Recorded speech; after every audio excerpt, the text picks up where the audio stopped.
नमस्कार, आप देख रहे हैं पीडीएस न्यूज।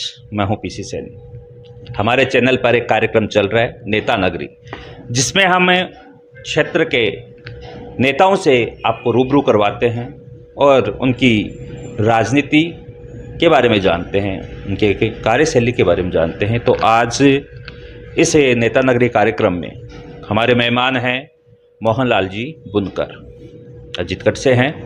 उनसे ही चर्चा करते हैं नेता नगरी की कार्यक्रम की। तो सर, सबसे पहले तो आपका स्वागत है नेता नगरी कार्यक्रम में। धन्यवाद सर।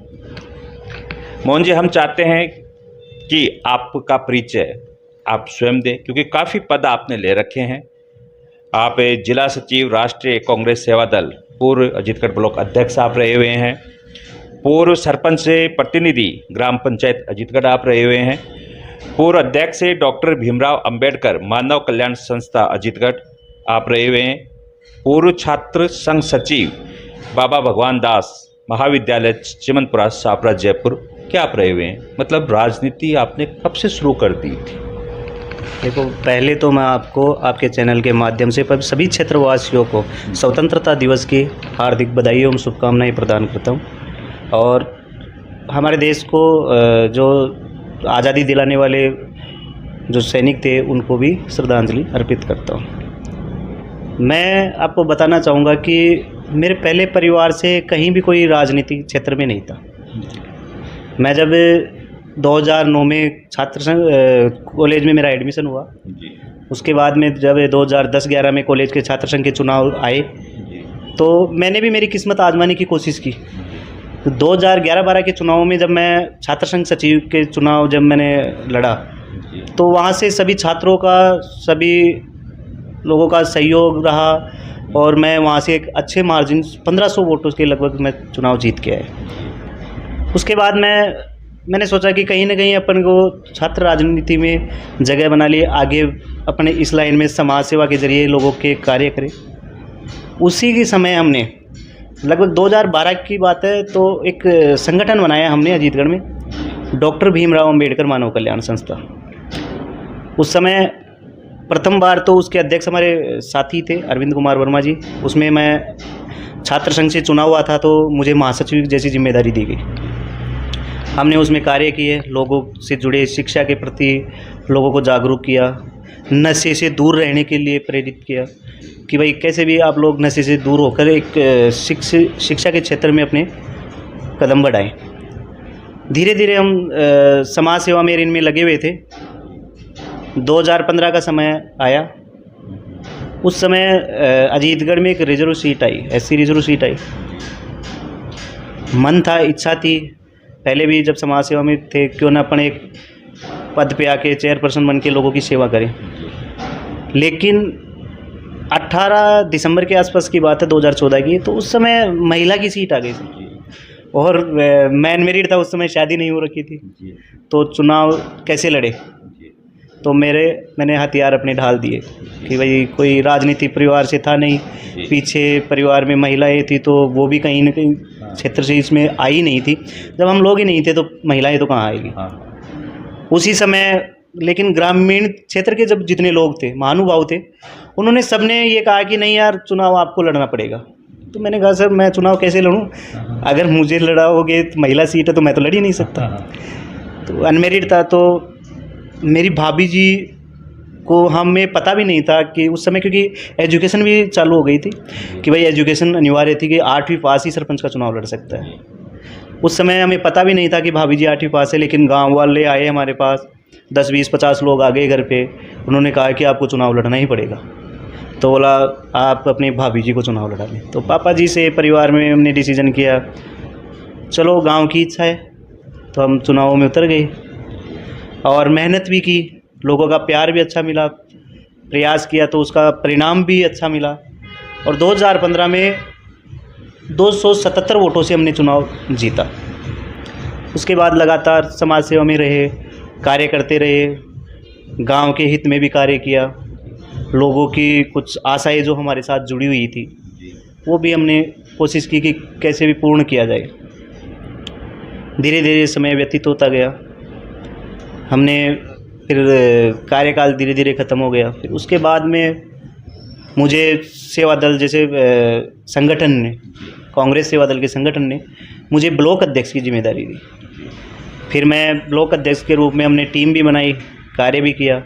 जो हमारे प्रदेश अध्यक्ष जी थे हेम सिंह जी शेखावत, और हमारे जो विधायक थे, जो पूर्व विधानसभा अध्यक्ष श्री दीपेंद्र सिंह शेखावत जी का भी हमारे ऊपर आशीर्वाद रहा, और उनके साथ हमने काम भी किया। एक और चीज़, जो मेरा पंचायती राज आया, जब भाभी जी को हमने सरपंच बनाया, तो उसमें सबसे बड़ा जो सहयोग था, सब लोगों का सहयोग था, ग्रामीण क्षेत्र के सभी लोगों का सहयोग था। लेकिन एक महान आत्मा है आज, वो श्री बाबूलाल जी कुमाऊत, उनका पूर्ण सहयोग रहा, और उन्होंने मुझे इस राजनीतिक क्षेत्र में आने के लिए मार्गदर्शित भी किया।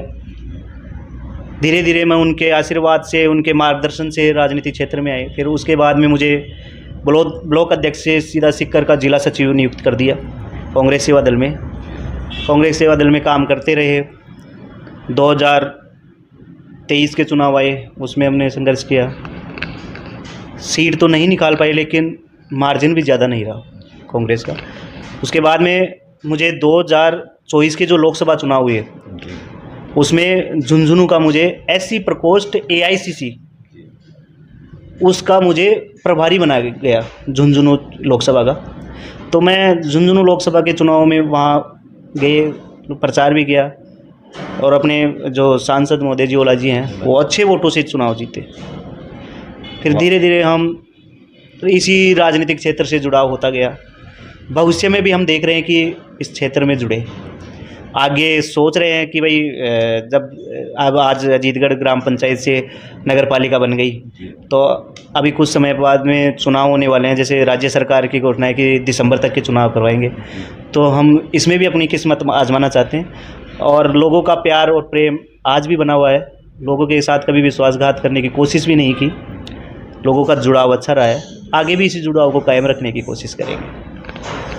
राजनीतिक अनुभव काफ़ी अच्छा। छात्र संघ जो से आप सचिव रहे हैं, वहाँ से शुरुआत हुई, उसके बाद आप आगे बढ़े, आप सरपंच प्रतिनिधि रहे, उसके बाद ब्लॉक के अध्यक्ष आप रहे, फिर सचिव आप रहे, और फिर झुंझुनू में आप अपनी पार्टी की कमान संभालने के लिए भी वहाँ प्रचार प्रसार में गए, और अच्छा पॉजिटिव अनुभव वहाँ से आपको मिला कि आप जिस उम्मीदवार के लिए गए वो सीट भी आपने निकलाई। तो राजनीति काफ़ी है, अनुभव आप में मिला आपको। अजीतगढ़ की राजनीति क्या कहती है, इसकी क्या परिभाषा आपकी नज़र? अजीतगढ़ की राजनीति अच्छा है, जुड़ाव भी अच्छा है, लोगों की आशाएं भी हमारे साथ जुड़ी हुई है, और हमारा तो यही है कि भाई आगे भविष्य में अगर अपने को जिम्मेदारियां मिलती है, तो आज अजीतगढ़ में कहीं ना कहीं नशे का कारोबार बहुत ज़्यादा बढ़ गया। युवा वर्ग है, वो नशे में लिप्त होता जा रहा है। कम उम्र के बच्चे हैं, वो नशे में आदी होते जा रहे हैं। हमने नशे के खिलाफ भी थाने में भी दिया है। हमने थाने में 2 नवंबर को हमने ज्ञापन दिया था कि हमारे क्षेत्र में बहुत ज़्यादा नशा बिक रहा है, तो इस नशे को कैसे भी रोका जाए। तो उस समय पुलिस प्रशासन ने भी सहयोग किया, लोगों को जो नशे बेचने वाले हैं उन पर कार्रवाई भी की। अभी वर्तमान समय में जो पुलिस प्रशासन जिस चरम के साथ इनके खिलाफ खड़ी हुई है, जो अपने SHO मैडम है रिया चौधरी जी, वो बहुत खतरनाक तरीके से, और मैं ये चाहता हूँ कि ऐसे जो अधिकारी हैं वो होने चाहिए, और नशे के कारोबार करने वाले और नशे का सेवन करने वाले दोनों को पुलिस उठा रही है, और अच्छा लगा हमें ये देखकर। जाम की स्थिति भी काफ़ी यहाँ देखने को मिलती है। अगर मान लीजिए आप एक जनप्रतिनिधि के रूप में आप पहले भी रहे हो, तो परिभाषा तो आपने भी पहचानी होगी। तो जाम की जो स्थिति होती है, उसके वो लेकर कभी आपके दिमाग में कोई ख्याल रहा कि इससे कैसे क्या निजात? बिल्कुल, मैं आपकी बात से सहमत हूँ। अभी 2-4 साल में ऐसी स्थिति आ गई कि जो अपने यूपी हो, हरियाणा हो, कोटपुतली हो, दिल्ली हो, इनका आवागमन ज़्यादा हो गया खाटू श्याम जी को लेकर। आस्था लोगों की बढ़ रही है, तो इसके कारण से अजीतगढ़ परिक्षेत्र में जाम रहता है। हम अगर इस क्षेत्र में आते हैं तो कोशिश करेंगे कि यहाँ से साइड से कोई हाईवे निकल जाए, क्योंकि देखो अभी पिछले कुछ समय में जो अपने खाटू श्याम जी का मेला आता है, उस समय यहाँ के प्रशासन ने सहयोग भी किया, और प्रशासन के साथ लोगों ने भी सहयोग किया। आप कहीं ना कहीं अभी भी देख रहे होंगे जो भी नगर पालिका के ईओ साहब हैं, उनके ज़रिए भी इन्होंने अच्छा काम किया है। और ये जाम की स्थिति जो बनती जो लगभग कम हुई है, इतना तो मैं कह नहीं सकता कि जाम ख़त्म ही हो गया, बंद ही हो गया, कि जाम होता ही नहीं है, लेकिन थोड़ा रास्ता सुलभ हुआ है। और पहले से बिल्कुल पहले से सुलभ हुआ है। और आने वाले समय में ये स्थिति आपको देखने को नहीं मिलेगी, कोई ना कोई रास्ता इसका ज़रूर निकाला जाएगा। आने वाले इलेक्शन को लेकर जैसे आपने कहा कि भाई विचार है आपका कि आप जो इलेक्शन नेक्स्ट आ रहा है इन द दिसंबर संभावित है, तो उसको लेकर आपकी तैयारियां किस लेवल पे क्या चल रही हैं? देखो, तैयारियां तो क्या है, सबसे पहले तो लोगों में अपना विश्वास कायम करना है। और आज की स्थिति तो ऐसी है कि अपने किसी के साथ गलत तो किया नहीं, हो सकता है किसी का काम नहीं हुआ, लेकिन कभी व्यवहार से उनको कभी ठेस नहीं पहुंचे। तो उम्मीदें हमारी जिंदा है और कायम भी है, और कोशिश पूरी है कि इस चुनाव में अपन किस्मत आजमाएंगे।